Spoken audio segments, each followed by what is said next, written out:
What's up mga kapuso? Ito po ang mga ganap na dapat po natin abangan mamaya dito lamang po sa Binibining Marikit.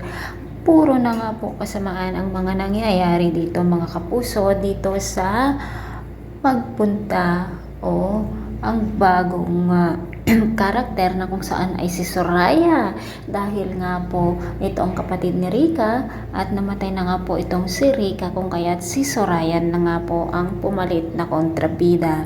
Nagtagumpay nga si Soraya na ipadukot si May mga kapuso at nasa kamay na nga po niya ang ina ni Ikit at nasa panganib nga po ang buhay ng nanay ni Ikit na hanggang ngayon ay hindi pa sila nagkakilala mga kapuso. Dahil nga hindi nagtagumpay ang binayaran ni Soraya na gagawa ng malagim na pagpatay dito kay Ikit sa pamamagitan ng sunog. Ito nga po ang sinunog ng kanyang mukha mga kapuso at takot na takot nga po itong si May, nagmamakaawa na huwag niyang saktan ang kanyang mga mahal sa buhay. Pero napakatuso talaga itong si Soraya at demonyo mga kapuso, dahil nga po lahat na lamang ng kasamaan ay kayang-kaya niyang gawin. Sino kaya ang magliligtas o makakaligtas pa kaya si May dito sa kamay ng bruhang si Soraya?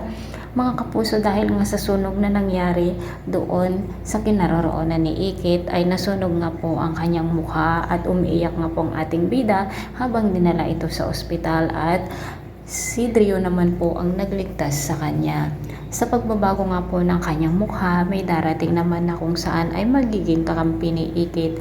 At kung mawawala nga po itong si May na kanyang ina, nandito naman po ang kanyang tita at ito nga po ay si Carmina Villarreal, at abangan po natin kung anong pagtulong ang gagawin ni Carmina sa kanyang mga kapuso at kung hanggang kailan ang kasamaang gagawin ni Soraya, kung kailan mananaig ang kasamaan dito. Pero sabi nga nila, mananaig pa rin ang kabutihan, at hanggang kailan din kaya malaman ni Ikit na ina nga po niya itong si May.